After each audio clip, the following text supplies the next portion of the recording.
If you own chickens, you are already sitting on a business you have not started yet. Most backyard keepers think the only way to make money from their flock is selling eggs by the dozen. That is the smallest number on the table.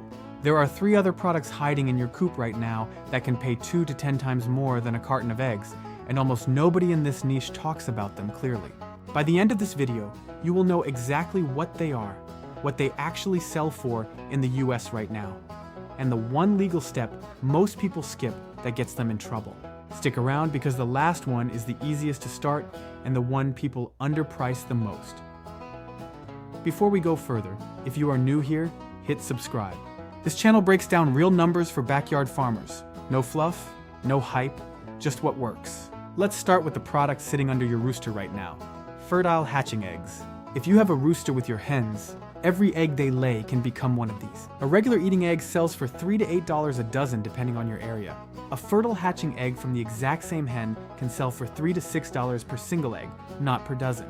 For rare or specialty breeds, some keepers report getting up to $4 per egg on top of that because the buyer isn't paying for food, they are paying for a chance to hatch a specific bloodline they cannot get elsewhere.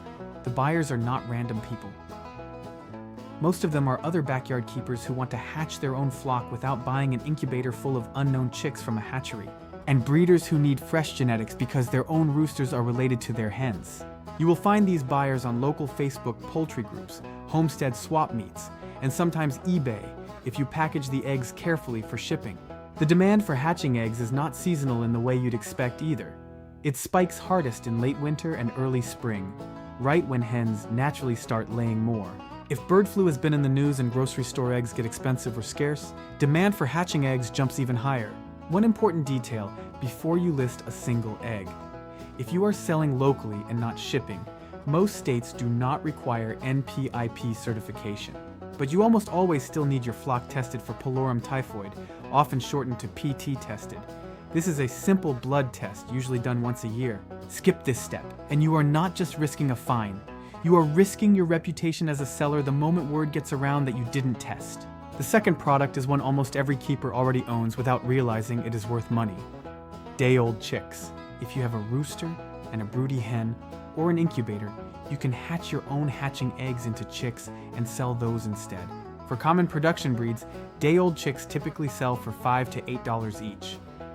A single hatch of 20 chicks at $6 each is $120. Now here's the part that actually changes the math. Rare or heritage breeds do not sell for $5 to $8. They sell for 3 to 10 times that amount. This is the single biggest mistake new sellers make. They raise the same common breeds every hatchery already sells for cheap, then wonder why nobody wants to pay a premium. If you want real money from chicks, at least one of your breeding pens should be something a Tractor Supply customer cannot walk in and buy. Timing matters here too. The spring demand spike is real. Early buyers are often families getting into 4-H projects, and those chicks need to be at least 16 weeks old by showtime. The rest of your buyers are casual backyard hobbyists who mostly care about getting healthy birds of a breed they actually want. The third product is the one that gets skipped the most, and it is often the most profitable per bird. Started pullets. A pullet is a young hen that has not started laying eggs yet. A started pullet is one that is close to point of lay, usually between 8 and 20 weeks old. Raising a chick through the first 2 months of life is the riskiest part. You need heat, monitoring, and protection. Buyers pay for the risk you already absorbed. Real pricing shows an 8-week-old started pullet for $15 to $35 and a 16-week-old pullet for $55 to $70. The trade-off is obvious. You are feeding and housing that bird for 2 to 4 months before you see a return. This is a slower, steady side income. There is a fourth stream that most keepers never think about: incubation services. If you already own a good incubator, you can hatch eggs for other people. You are simply charging a flat fee per egg or per hatch. Adding someone else's tray costs you almost nothing extra beyond a little electricity and monitoring. It is also one of the easiest ways to build a local reputation because that person becomes a future customer for your other products. Now for the part most leave out, the legal side. If you plan to sell regularly, most states require some form of business license. NPIP certification signals your flock has been checked for major diseases. If you plan to ship eggs or birds across state lines, NPIP stops being optional. Liability insurance protects you if a buyer ever claims your birds got them sick. The keepers who get caught selling without licensing face heavy fines. The IRS generally expects that income to be reported. Keep a simple record of what you sold, to whom, and for how much. Treat this as a real side business. This means you can point to real numbers when you want to scale up later, whether that means adding more breeding pens or buying a second incubator.